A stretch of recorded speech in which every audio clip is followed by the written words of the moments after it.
A Labour member of the Scottish Parliament has been charged by Police Scotland over allegations that he hid a camera in the Parliament toilets. Colin Smythe MSP had already been suspended from the Labour Party after it had emerged he had been arrested and charged over the possession of indecent images by Police Scotland earlier this month. Last night, police, assisted by Holyrood staff, did a sweep of the Holyrood building but did not find any additional recording devices, and Smythe's Holyrood pass was disabled by the Scottish parliamentary corporate body. Smythe had previously been the General Secretary of Scottish Labour during the New Labour era, and had also been appointed consistently as a frontbencher for Scottish Labour by both current leader Anas Sarwar and previous leader Richard Leonard. This has come out at a pretty inopportune moment for the embattled Labour Party, after many other high-profile scandals involving their political representatives. Earlier this year, Labour MP and West of England Mayor Dan Norris was also arrested over historic rape and child abuse allegations following an investigation led by officers from Operation Bluestone.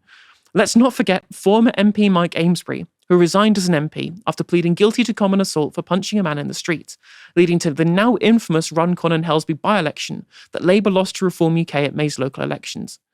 We're all well aware now of Labour's polling woes, almost certainly more linked to failed policies rather than dodgy MPs. But if it's bad for Labour in England, it's currently even worse in Scotland. The most recent polls are from June, so take this with a pinch of salt, but YouGov have Reform UK polling higher than Labour in Westminster in Scotland, with the SNP 10 points ahead of Labour. It would lead to a parliamentary rout in Scotland, with this projection from friend of the show Stats for Lefties predicting almost total wipeout, with just 2 seats left. And more worrying for Labour, things don't look very rosy in Holyrood either, with a full Scottish Parliament election due in May of next year. Polling analysis from Ballot Box Scotland shows that Labour barely scrape into second place, with Reform UK and the Scottish Greens only a couple of seats behind them. The SNP would only just be short of an overall majority, and that's in a mixed member proportional system as well. First Minister for the SNP, John Swinney, is hardly a popular figure, and up until last year it was widely believed that after the collapse of the Butte House Agreement, a torrent of infighting, and a coordinated attack on the SNP from the media over their support for trans people, that the SNP's 15 years atop Scottish politics could finally be coming to an end. Yet Labour have managed to snatch failure from the jaws of success, with Labour's national popularity completely tanking. Their overall British polling numbers are currently at generational record lows. Labour were banking on ending the Tory chaos and governing as adults in the room. This was the justification for blocking a slew of left-wingers from standing for election at every level over the past few years. Keir Starmer said this was to ensure the highest quality candidates. Aaron, do these people seem like the highest quality candidates to you? When you think about it, it's quite remarkable, really, because people might be coming at this from a different sort of political perspective to you and I. They might be not be on the left. Let me give you one example. Faiza Shaheen. She was meant to stand in Chingford. She has a PhD. She's worked in the civil service. She's worked in think tank world. Her dad was a taxi driver. She's married. She's a new mum. British Pakistani. This should be the fever dream of any progressive centre-left party. Forget a socialist party, centre-left party. But she was not of a sufficient caliber. I guess maybe it's the PhD. Maybe it's her very working class background. Maybe it's the fact that she's like an amazing communicator. I don't know. She had so many things going for her, and yet we get these absolute bums on Labour seats instead because they will say yes and no when they're told to. When Keir Starmer says jump, they say how high. Actually, I'll scrap that. Many of them don't even do that, right? But that was the plan. That was the plan anyway. They wanted party men and women, people who couldn't think for themselves. And the problem right now we have with our politics in this country is because of the two-party system, you are literally selecting, in many cases, for the least independently minded people possible. So you have 650 elected legislators in this country at Westminster. Of course, we're talking now about an MSP, but I'm talking about a broader point here. At Westminster, 650 politicians. Historically, the overwhelming majority come from one or two parties. That may change at the next general election.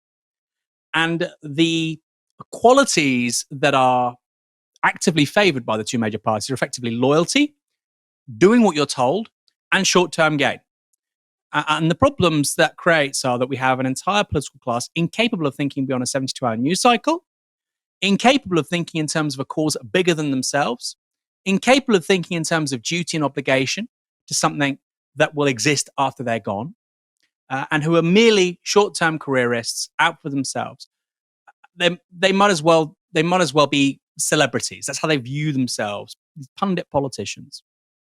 Wes Streeting will go on, LBC, and he'll opine about this or that thing as if he's me or you or Ash Sarkar. That's how they view themselves.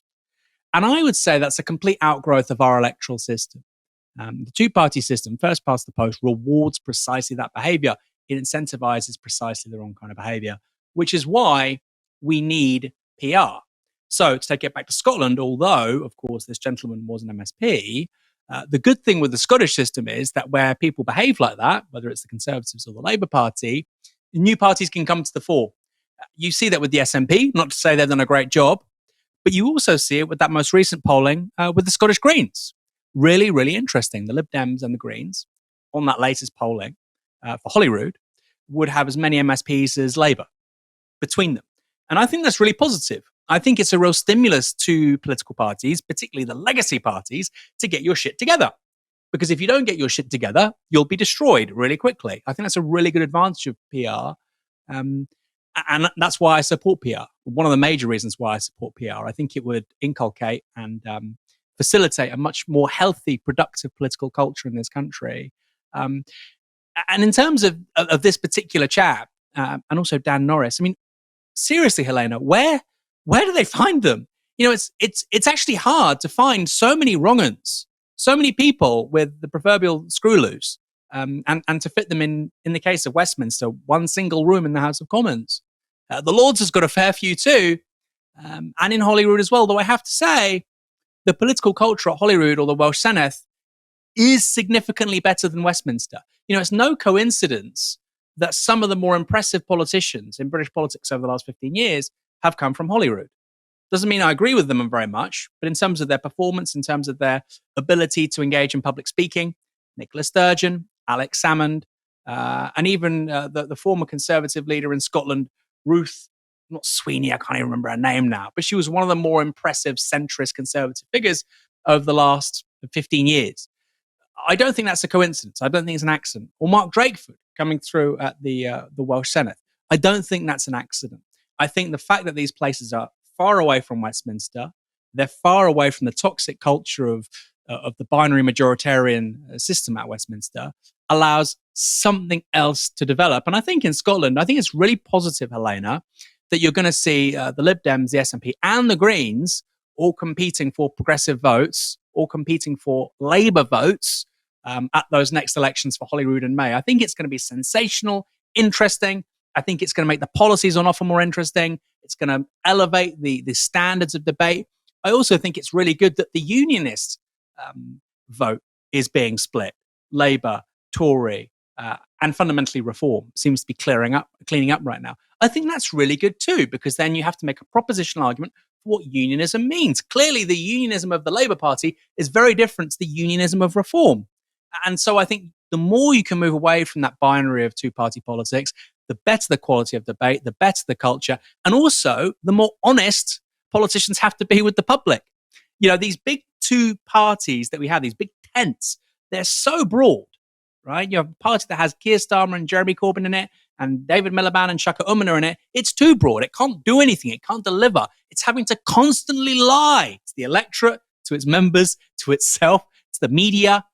And we like to focus on the people that do the lying, and it's often malicious. They're often bad people. But also we have to be clear, the system actively incentivizes that. When you have these big umbrella parties, it's by the by, it's going to happen. It's inevitable.